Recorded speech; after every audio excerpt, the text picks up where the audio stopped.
धार में एक बार फिर भोजशाला तनाव सुर्खियों में है। सदियों से चले आ रहे इस विवाद का समाधान आज तक नहीं हो सका है।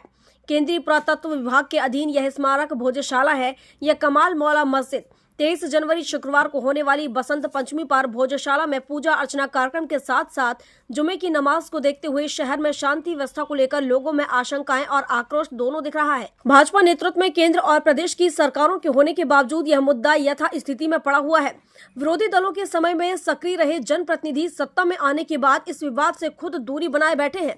जब जब बसंत पंचमी शुक्रवार को आई है तब तब जनप्रतिनिधि धार में कभी नजर नहीं आते। ठीक वैसे ही एक बार फिर 23 जनवरी बसंत पंचमी के पूर्व भाजपा के प्रभारी मंत्री, पूर्व केंद्रीय मंत्री, केंद्रीय राज्य मंत्री, सांसद, स्थानीय विधायक बढ़ते तनाव के बीच अपने कर्तव्यों से भागते नजर आ रहे हैं। भोजशाला विवाद पर पत्रकारों से चर्चा करने से भी बच रहे हैं। ऐसा क्यों? इससे आम जनता में निराशा और गहरा आक्रोश है। लोगों का मानना है कि चुनाव के समय धार का मतदाता सर्वोपरि हो जाता है, लेकिन जब मतदाता के सामने कोई चुनौती खड़ी होती है तो जनप्रतिनिधि गूंगा बहरा अंधा बन जाता है। भोजशाला सत्याग्रह से जुड़े हिंदू नेताओं का कहना है कि सन 2006, 2013 और 2016 में जब बसंत पंचमी शुक्रवार के दिन थी, उस समय प्रशासन ने नमाज कराने की अनुमति दे दी थी, जिससे हिंदू समुदाय को अपमानित होना पड़ा था। इस वर्ष भी 23 जनवरी शुक्रवार को बसंत पंचमी है। हमारी मांग है कि बसंत पंचमी को मां सरस्वती की पूजा के लिए सूर्योदय से सूर्यास्त तक भोजशाला सिर्फ हिंदुओं के लिए सुरक्षित की जाए। उस दौरान यहां कोई नमाज नहीं कराई जाए। बसंत पंचमी के अवसर पर बड़ी संख्या में हिंदू समुदाय के लोगों को भोजशाला में पूजा अर्चना करने के लिए इकट्ठा होने की तैयारी होती दिख रही है। भगवा पताकाओं की संख्या शहर के हर हिस्से में यह संकेत दे रही है कि लोगों की अपेक्षाएं इस बार भी उच्च हैं। इधर प्रशासन ने भी स्थिति को देखते हुए पहले से सुरक्षा के कड़े इंतजाम कर लिए हैं। पूरा शहर पुलिस छावनी जैसा दिख रहा है, जहां खाकी वर्दी में तैनात सुरक्षा कर्मी हर दिशा में पहरा दे रहे हैं।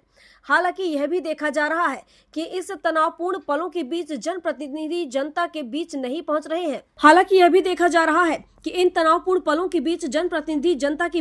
पहुंच रहे हैं। जबकि इस समय शांति और आपसी सद्भाव के संदेश देने की अपेक्षा की जा रही है। शहर के व्यापारियों का कहना है कि पिछले सालों की तरह तनाव के कारण व्यापार प्रभावित हो रहा है। फुटकर व्यापारी को घर बैठा दिया गया है।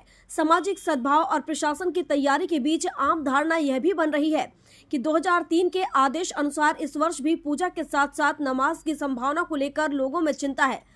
ऐसा माना जा रहा है कि प्रशासन केंद्रीय पुरातत्व विभाग व राज्य शासन के आदेश के अनुसार अपनी कार्यवाही को अंजाम देगा, जबकि हिंदू समाज के विभिन्न सामाजिक संगठनों के द्वारा निरंतर केंद्र और राज्य सरकार के नाम ज्ञापन देकर भोजशाला में बसंत पंचमी को अखंड पूजा करने की मांग कर प्रशासन पर दबाव बनाया जा रहा है कि किसी भी परिस्थिति में भोजशाला में हिंदू समाज को पूजा से नहीं रोका जाए।